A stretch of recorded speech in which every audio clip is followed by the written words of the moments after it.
대한항공의 아시아나 인수로 LCC 세계사가 통합을 앞둔 지금 공교롭게 LCC 항공기 사고가 잇따르자 대한항공의 입장이 난처해졌습니다. 그런데 대한항공은 김해를 오가는 국내외 운항편을 크게 줄이려는 계획인 걸로 드러나 지역 홀대 비판까지 자초할 상황입니다. 하영광 기자의 단독 보도입니다. 이륙하자마자 엔진에서 불꽃이 튀어 긴급 회항한 진에어 여객기입니다. 엔진에서 발생한 폭발음 때문에 승객들은 회항할 때까지 1시간 이상 공포에 떨어야 했습니다. 지난달 발생한 에어부산 여객기 화재에 뒤이어 LCC 여객기 사고가 잇따르며 불안감이 커지고 있습니다. 공교롭게도 진에어와 에어부산 등 LCC 3개사가 통합을 앞둔 시점에서 LCC 여객기 사고가 잇따르고 있는 겁니다. 대한항공은 특히 통합 LCC 부산 유치에 대해 소극적 입장으로 비판을 받아온 터라 지역민 눈총도 따갑습니다. 이 같은 지역 홀대 논란 속 대한항공은 김해공항의 국제선 운항편 수도 줄이려고 하는 것으로 KNN 취재 결과 확인됐습니다. 계획대로라면 대한항공은 오는 3월 말부터 김해공항의 국제선 운항편 수를 사실상 하루 평균 40% 줄입니다. 3월 말부터 김해공항과 방콕을 오가던 직항 노선이 사라집니다. 중국 북경 직항 노선은 3월 말부터 7월 말까지 4개월 동안, 청도를 오가는 노선도 4월 말까지 한 달 동안 운영을 중단합니다. 대한항공은 신규 항공기 배치가 늦어진 것 때문이라고 주장하지만 수익성 때문이라는 시각이 우세합니다. 그 영업이익 수익률이 높으냐 낮으냐, 성수기냐 비수기냐에 따라서 간편하고 증편하고 그 기준을 바로 거기다 두는 것이죠. 모든 항공사는 동일합니다. 반면 인천에서는 4월 고배 노선을 신규로 추행하기로 했다면서 홍보 자료를 내고 있습니다. 지역의 비판 목소리에도 굴하지 않고 꿋꿋이 인천올인과 김해공항 홀대, 부사무시 정책을 이어가고 있는 셈입니다. 대한항공은 인천공항 중심의 사고를 가진 항공사이기 때문에 이 노선이 인천 중심으로 된다 하면 결국은 그 인재 채용도 수도권 중심에서 일어날 수밖에 없는 구조가 되지 않습니까? 지역 경제에도 상당한 영향력을 미치고요. 대한항공의 행보를 지켜보는 지역민들의 우려는 갈수록 커지고 있습니다. KNN 하영광입니다. 양산 시민들의 수건 사업인 남물금 나들목 공사가 코앞인데요. 그런데 어찌된 일인지 공사 구간이 공영버스 차고지를 통과한다고 합니다. 상식적으로도 이해가 쉽지 않은데 안전사고 우려도 클 수밖에 없습니다. 자세한 내용을 최한솔 기자가 취재했습니다. 양산 물금 신도시와 부산을 잇는 중앙고속도로 지선입니다. 그 옆으로 도로를 연결하는 깃발이 꼽혀 있습니다. 하루 19,000대가 몰리는 물금 나들목의 정체를 해소하기 위해 신설이 추진되는 남물금 나들목 연결도로 부지입니다. 그런데 신설 나들목의 노선도를 보면 회차로 구간이 양산 공영버스 차고지를 가로지릅니다.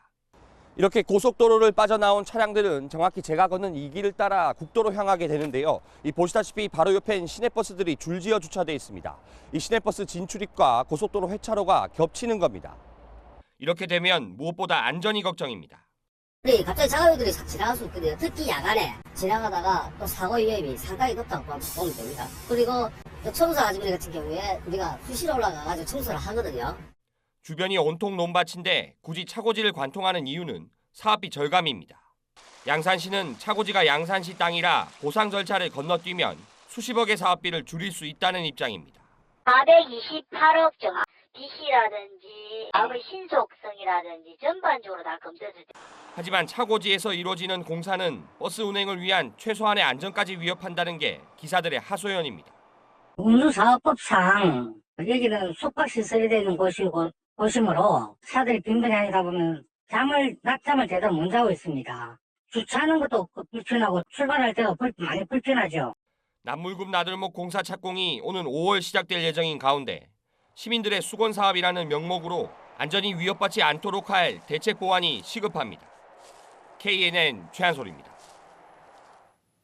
축구장 넓이 2.5배 크기의 초대형 해양 플랜트가 국내에서 건조됐습니다. 우리만의 독자 기술로 만든 부유식 액화 천연가스 설비, 바로 FLNG인데요. 국내 해양 플랜트 시장 부활의 신호탄이 될지 기대됩니다. 양유찬 기자가 취재했습니다. 길이 281m, 무게 5만 톤의 대형 선박이 거제 앞바다에 떠 있습니다. 배 크기만 축구장 2.5배에 이릅니다. 말레이시아의 페트로나스가 발주한 초대형 해양 플랜트 PFLNG T가입니다. 해저에서 채취한 가스를 육지로 옮긴 뒤 액화시키는 기존 공정과 달리 바다 위에서 모든 공정을 수행합니다. 그야말로 바다 위에 뜬 초대형 공장인 겁니다.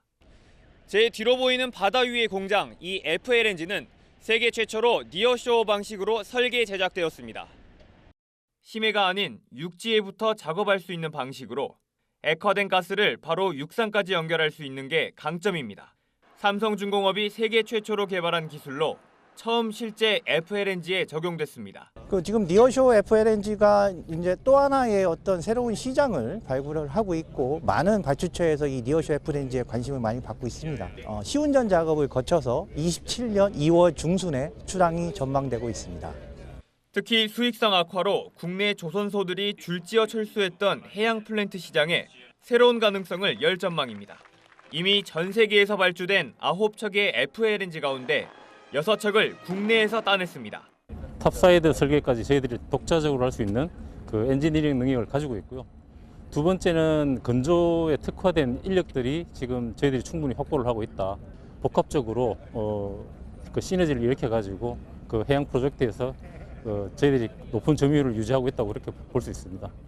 앞으로 FLNG 시장 확대 가능성에 협력 업체들도 기대를 걸고 있습니다. 이번에 진수된 PFLNG T가는 2027년 5월부터 말레이시아 연안에서 연간 210만 톤의 가스를 생산할 예정인 가운데 해양 플랜트 시장이 부활의 시동을 거는 국내 조선업계에 또 하나의 먹거리로 돌아올 수 있을지 주목됩니다. KNN 양유창입니다. 전 세계적으로 드론 시장이 급성장하고 있는 가운데 부산 경남의 드론 업계도 발빠르게 움직이고 있습니다. 아시아 최대 규모의 드론 전시회가 지역에서 열려 관심이 뜨거운데요. 김동환 기자가 보도합니다.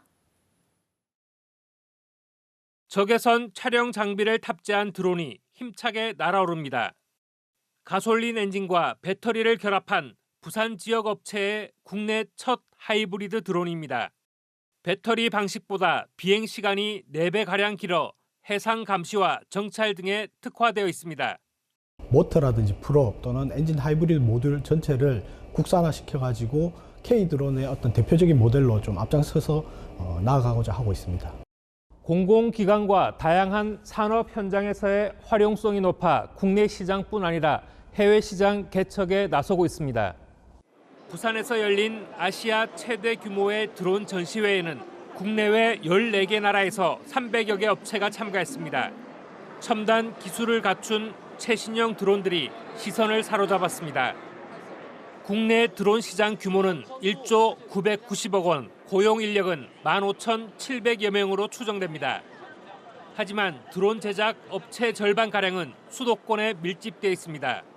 부산은 66곳, 경남 31곳으로 아직은 차이를 보이고 있지만 최근 지역에서도 드론 체험 시설과 전용 비행장 등 인프라를 갖추려는 노력이 가시화되고 있습니다.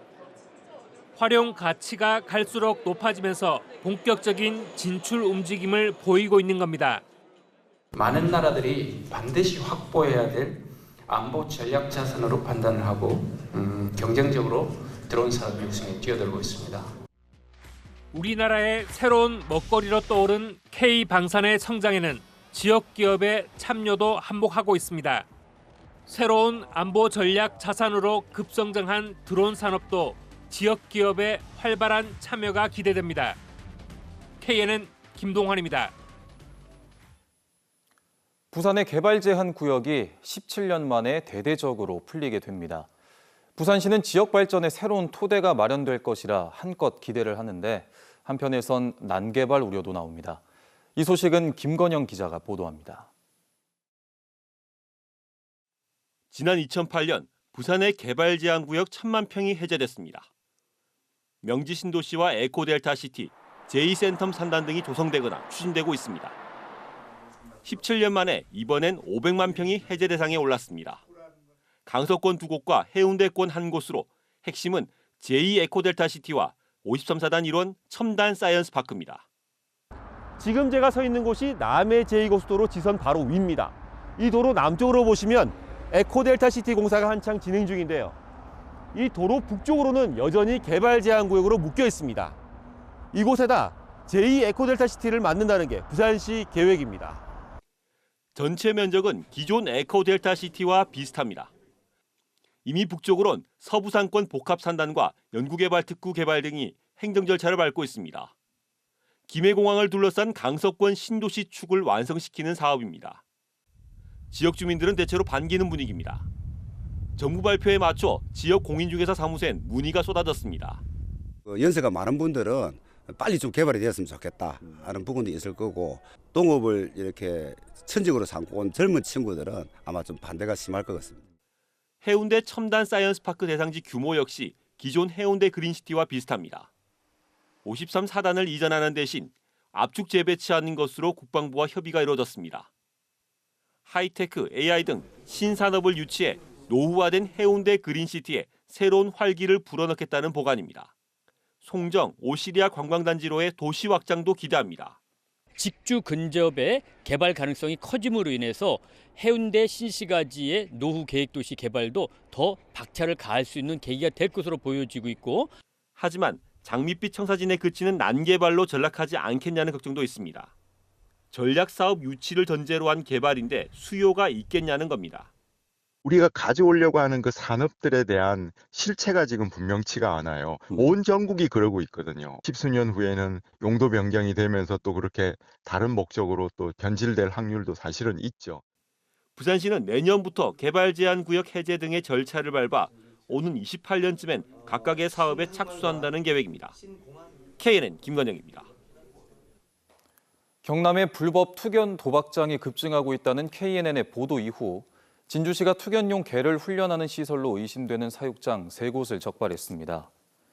진주시는 지난 21일 대곡면에 있는 맹견 사육장 3곳에서 투견 훈련용으로 추정되는 러닝머신과 사각링 등의 시설을 확인하고 시설 철거를 통보했으며 앞으로도 관련 시설 단속을 계속해 나갈 방침입니다. 지난해 12.3 비상계엄 사태 때 함께 골프를 친 부산의 한 일선 경찰서 간부들에게 경고 처분이 내려졌습니다. 부산의 한 경찰서장인 A 총경과 같은 경찰서 소속 B 경정, 경감급 직원 6명은 비상계엄 선포로 전국 집회가 열리고 있던 지난해 12월 7일 경남의 한 골프장에서 골프를 친 뒤 회식을 했던 것으로 알려졌으며 경찰청은 감사를 통해 훈계성 처분인 경고 조치를 내렸습니다. 진실화해위원회는 1960년대에서 70년대 부산 지역 불황인 집단 수용시설인 영화숙 재생원에 대해 중대 인권침해 사건으로 판단하고 진실규명 결정을 내렸습니다. 진실화해위는 조사 결과 경찰과 영화숙 재생원 자체 단속반이 불황인들과 아동을 강제 수용하고 폭행하는 등 인권을 침해했다며 대상자 181명에 대해 진실규명을 결정했습니다. 지난해 부산의 합계 출산율과 출생아 수가 2015년 이후 9년 만에 반등했습니다. 통계청 통계에 따르면 지난해 부산의 합계 출산율은 0.68명으로 전년보다 0.02명 상승했습니다. 출생아 수도 전년 대비 1.5% 늘었습니다. 이는 전국 합계 출산율 반등과도 같은 흐름으로 팬데믹 이후 혼인 증가가 출산으로 이어진 영향으로 분석됩니다. KNN 2월 시청자위원회가 오늘 열렸습니다. 시청자위원들은 KNN이 단독 보도한 교통카드 사업자 선정 의혹과 화장장 알박기 내용과 관련해 시민 혈세 절감과 제도 개선을 이끌어낸 좋은 보도라고 평가했습니다. 또 무분별한 아파트 개발 사업과 청년 이탈 문제 등 부산의 현실을 개선하기 위한 적극적인 보도를 주문하는 한편 KNN이 도입한 AI 앵커의 단조로움을 지적하기도 했습니다.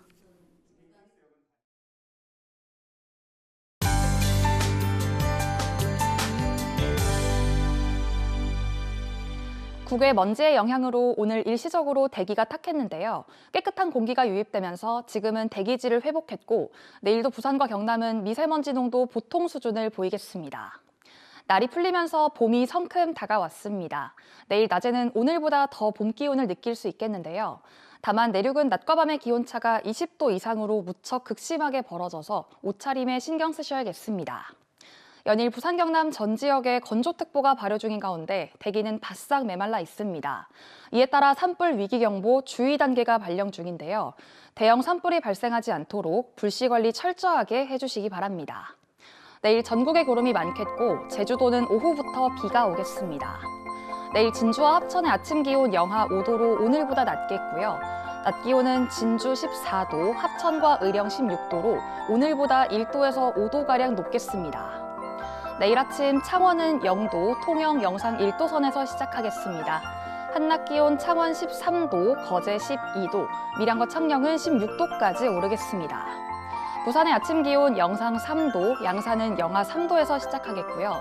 낮이 되면 부산 14도, 김해와 양산 15도로 평년 수준을 1도에서 5도가량 웃돌겠습니다. 바다의 물결은 동해 먼 해상에서 최고 2.5m로 약간 높게 일겠습니다. 다가오는 휴일까지 포근한 날이 이어지겠는데요. 금요일 새벽부터 오전 사이 비가 조금 오다가 그치겠고 이후 연휴 기간에는 봄비가 오락가락 내리겠습니다. 날씨였습니다.